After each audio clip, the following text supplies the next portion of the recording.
वरिष्ठ पत्रकार पुण्य प्रसून वाजपेयी का बड़ा खुलासा। पूर्व सीजेआई चंद्रचूड़ को लेकर बड़ा खुलासा। पूर्व सीजेआई बनेंगे राष्ट्रपति। वाजपेयी के खुलासे से मचा हड़कंप।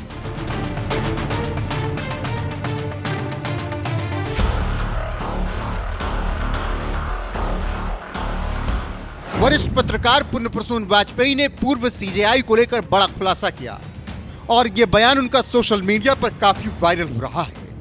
बात दरअसल यह है कि पत्रकार पुण्य प्रसून वाजपेयी अपने बयान में यह कह रहे हैं कि उनके फैसले को आप उठाकर देखिए, आपको नजर आने लगेगा कि वह कैसे जज हैं, और उनके आधार पर वाजपेयी ने अपनी बात रखी। पहले आप पुण्य प्रसून वाजपेयी का बयान सुनिए। जब लोकपाल का आंदोलन हुआ था आज की तारीख में, चंद लोकपाल तो सब भूल गए।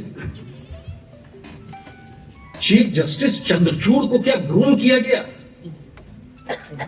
याद रखिएगा, वो नेक्स्ट प्रेसिडेंट होंगे, ज़हन रखिएगा इस बात हो गया। जो आपने ओबीसी देखा, आपने आदिवासी देखा, क्योंकि उनके हर फैसले को अगर आज आप पढ़ना शुरू करेंगे, हम लोग भी नहीं पढ़ पा रहे थे उनके फैसले, क्योंकि हर फैसले के बीच में एक लकीर वो क्यों खाली छोड़ते थे, जहां पर राजनीतिक सत्ता मनचाहे काम करे। ये परिस्थिति इस दौर में कैसे सामने आकर खड़ी कर गई, और हम लोग मानकर चलते हैं कि न्याय तो सुप्रीम कोर्ट ही देगा, क्योंकि संविधान की व्याख्या करने का तो अधिकार उसे ही है। तो सुन लिया आपने क्या कुछ कह रहे हैं वाजपेयी। वाजपेयी ये बात स्वराज मंच से कह रहे हैं और मुद्दा था संसदीय लोकतंत्र में संविधान और संस्थाओं का महत्व। इसी बहस में वो अपनी बात रख रहे थे और कह रहे थे कि चंद्रचूड़ अगले राष्ट्रपति होंगे, और इसको लेकर कई दलीलें दे रहे हैं। यहाँ पर हम आपको ये भी बता दें कि भारत की राष्ट्रपति द्रौपदी मुर्मू का कार्यकाल 1 सितंबर 2024 से शुरू हुआ था, जो 31 अगस्त 2027 तक रहेगा। भारत के मुख्य न्यायाधीश चंद्रचूड़ 10 नवंबर 2024 को रिटायर हो गए थे। फिर उसके बाद चंद्रचूड़ को लेकर एक बहस निकल पड़ी कि उनको देश और इतिहास कैसे याद रखेगा। यहाँ पर हम उनके वो 5 ऐतिहासिक फैसले के बारे में बताते हैं, जिससे आप समझ सकते हैं कि सीजेआई चंद्रचूड़ जब थे तो किस तरीके से उन्होंने फैसले दिए। चुनावी बॉन्ड केस। पूर्व सीजेआई चंद्रचूड़ और 5 जजों की संविधान पीठ ने राजनीतिक फंडिंग के लिए चुनावी बॉन्ड योजना को रद्द कर दिया था। यह योजना 2018 से लागू थी।